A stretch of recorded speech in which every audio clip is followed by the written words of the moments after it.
Welcome to Lesson 1, where we will focus on how creativity can be used and developed in STEM disciplines. In this lesson, we will define the term creativity, explain why students' development of creativity is important in STEM education, decompose components of creativity and how they relate to each other, and show how creative thinking can allow you to look at and address a problem through multiple perspectives. Creativity is a commonly used word, but a specific meaning is often lost, particularly when we think about how one might be creative or develop creative ability in engineering and design. For the purposes of this course, creativity is defined as a type of novel thinking. Through this type of thinking, designers can redefine what the problem they are trying to solve, see gaps in their current knowledge, generate ideas to address the redefined problem, analyse those ideas to see how well they address the problem, and take some risks in thinking of novel yet feasible solutions. But what use is creativity for engineers and other STEM practitioners of the future? Why does it matter if our students learn to think in creative ways? We need creative thinking to enable STEM practitioners to tackle problems of the 21st century. The National Academy of Engineering has set out 14 grand challenges of our world that place engineers at the centre of solving these global challenges. Addressing these challenges requires more than just minor iteration on existing solutions. These challenges require creative solutions to address a range of issues, from energy sustainability to healthcare to learning.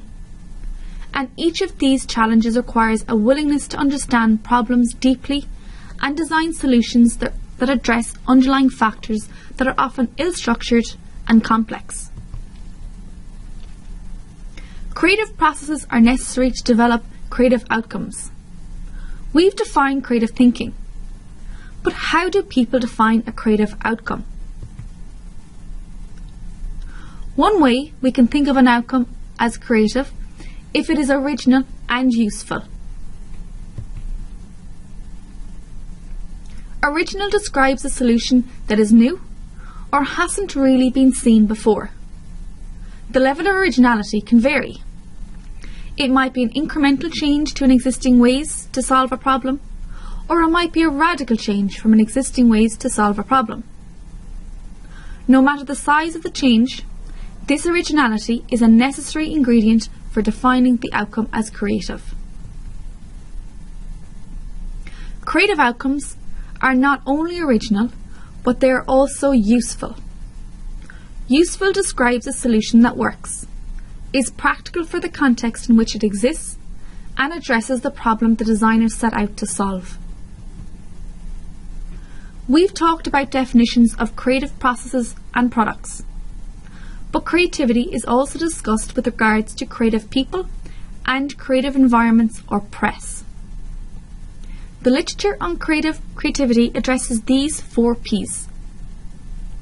Simply put, products are the end solution that we often see out in the world. The process describes the steps that one goes through to produce a creative product. People addresses the individual ability, developed and innate, to create a creative product and process.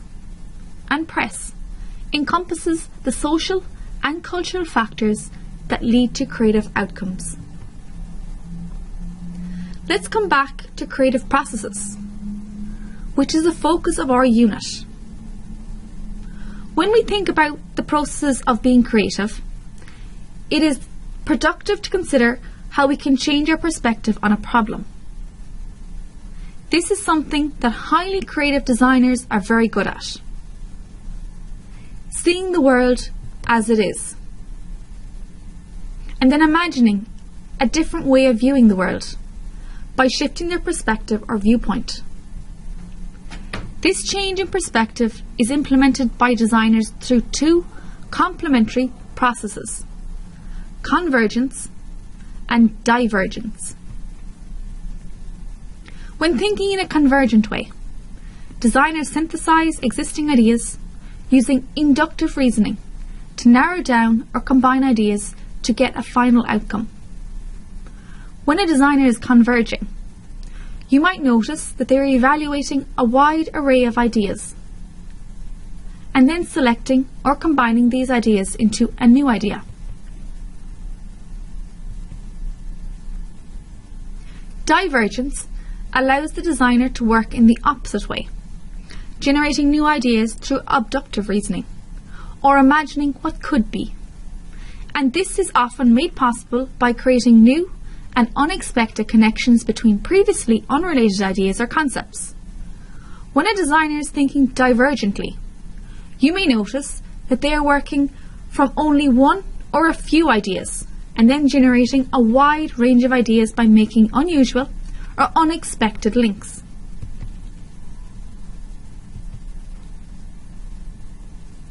Both convergence and divergence are vital to a designer's creative process, and it is through a constant movement between these two perspectives that allows creative ideas to emerge. Changing perspectives and moving between convergent and divergent thinking are both important ways to engage in the creative processes. There are additional best practices recommended by creativity scholars to engage in a creative process. These include: learn to know and understand yourself. Keep yourself up to date in your field. Keep your sense of humour. Engage in creative hobbies. Have courage and self-confidence. Adopt a risk-taking attitude. As well as keep track of your ideas at all times. Pose new questions to yourself every day. Learn about things outside of your speciality. Avoid rigid, set patterns of doing things. Be open and receptive to ideas. And be alert in your observations. Now that we have given you an overview of creativity, let's dig into the idea generation phase of the design process, a phase where creativity can thrive. Before moving on to the next module, be sure to complete the reflection questions.